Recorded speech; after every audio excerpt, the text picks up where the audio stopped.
This video is brought to you by my two books, Practical Music Theory for the Rock Guitarist and The Blues Guitar Bible. Want to learn about modes, harmony, scales, chord substitution and keys?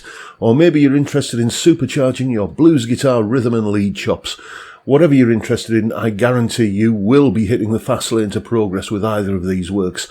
Both feature video demonstrations and tutorials, loads of tabs and jam tracks to play along with, and I promise you, everything is explained in crystal clear plain English.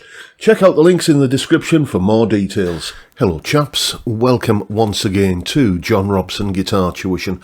As always, I do hope you're well. Now, if you're a regular viewer of this channel, you will know that at the back end of last year, a very generous chap called Jim sent me a gift in the shape of this rather lovely guitar.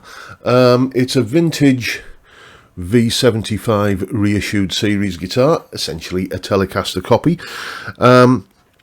These retail, I think, somewhere in the region of about 300 quid, and Jim likes what I do in these videos and stuff, and he just basically sent me this out of the goodness of his heart. What an incredibly generous gesture. I'm really, truly, massively grateful, Jim. Thank you so much. And the thing is, it got me thinking, whenever I get a Telecaster style guitar of some kind, there's usually a couple of comparisons that I end up doing. Often I'll go down the route of, well, does a Les Paul rather sound like a Telecaster on steroids? And end up doing some kind of comparison between a Telecaster and a Les Paul. And truth be told, a Telecaster sounds like a Telecaster and a Les Paul sounds like a Les Paul. The only time where there's been any sort of overlap or closeness was when I compared this guitar, one of my favourite guitars, this a Jet JT350, which in its modded form you can see has a humbucker at the bridge.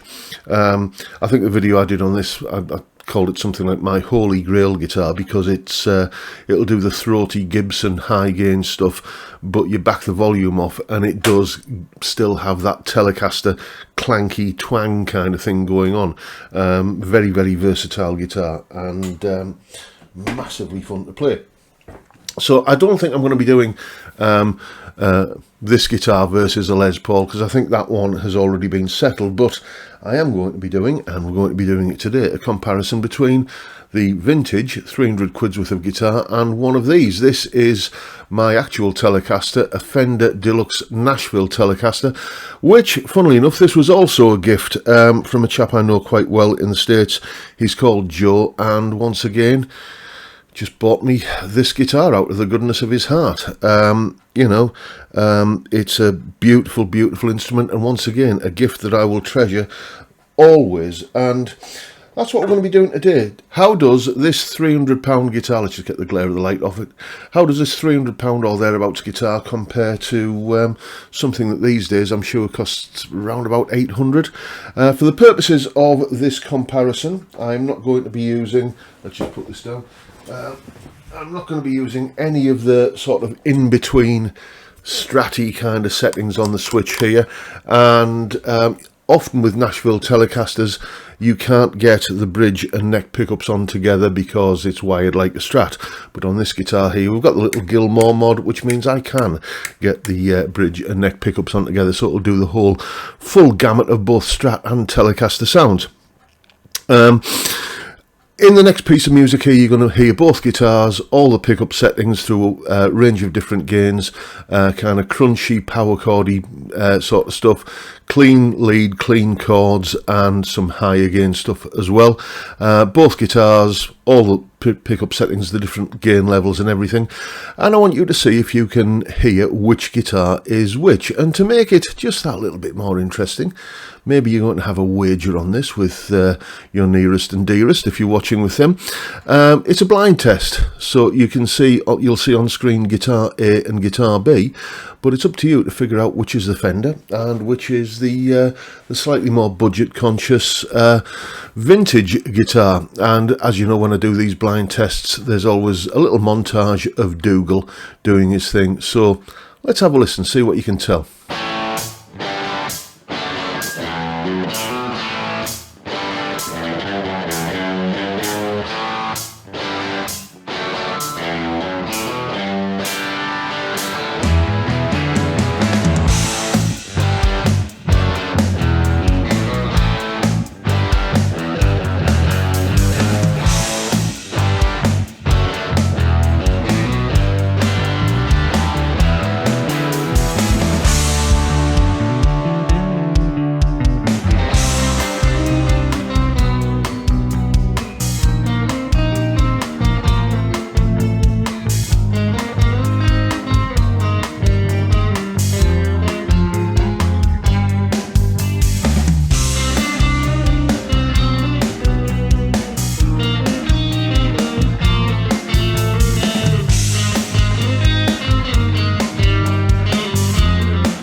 And as always, there's a full tab for that piece of music in both Guitar Pro and PDF formats, along with a clip of me playing it that you're going to see very soon, and a jam track to play along with yourself. That's all as usual up on my Patreon page.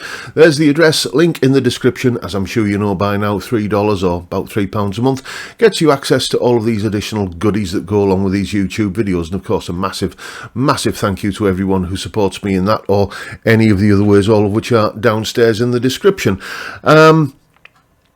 So, could you tell which guitar was which? Oh, let's talk about the tones. Yes, crunchy power chord stuff, vintage channel on the blue guitar amp one, clean sounds, the clean chords and the clean lead was the clean channel on same amp, and the high gain stuff was the classic channel with the foot switchable boost. So there's the tones.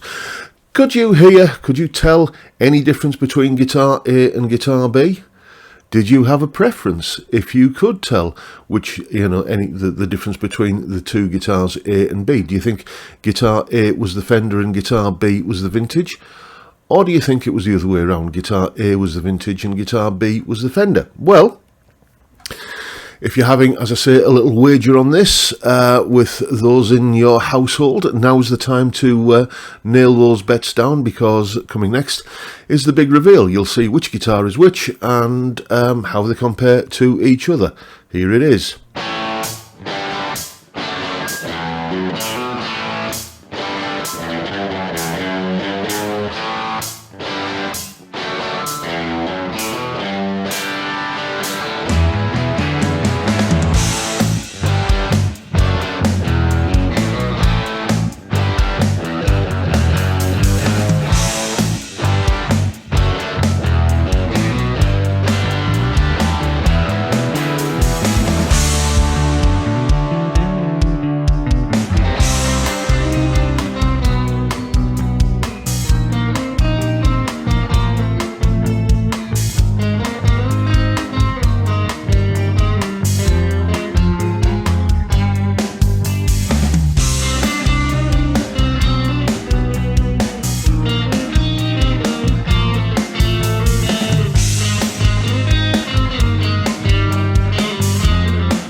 So did you get it right? Was it more obvious when you could see the guitars than it was when you couldn't? That's often a comment that I get, in the comments below these videos where I do these blind tests. Was it strikingly obvious which one was which once you could see the guitars? Which I think tells you, if that is the case, then how much we all, I think, listen with our eyes as much as our ears. And did you get them the right way around if you could tell the difference? There's usually a kind of fairly even spread of comments below these videos about, I couldn't hear any difference between the two, or I got them the right way around, or oh my god, I was completely wrong about which one was which. So which one of those three camps you fall into will, you know, just, well, let me know down in the comments. And that is the video for today, folks. Hope you've enjoyed this little blind test and some pictures of the dog doing his thing. And if that's the case, please hit the subscribe button and the notification bell if you haven't already done so. And why not drop me a like as well while you're at it. So what else have we got to say? Oh yes, live stream. Don't forget the live stream. How could I forget that? Every Friday, 5 PM UK time, we basically drink beer and talk about music and guitars and whatever else crops up. It's beer and chat on a Friday. What's not to like about that? It's a great way to kick off the weekend, and I'd love to see you there if you can make it. But for now, I'll bid you all a good day and say thank you so much for watching. Thank you for your time. Look after yourselves, folks. Stay well, stay safe, and above all, stay sane. Bye for now.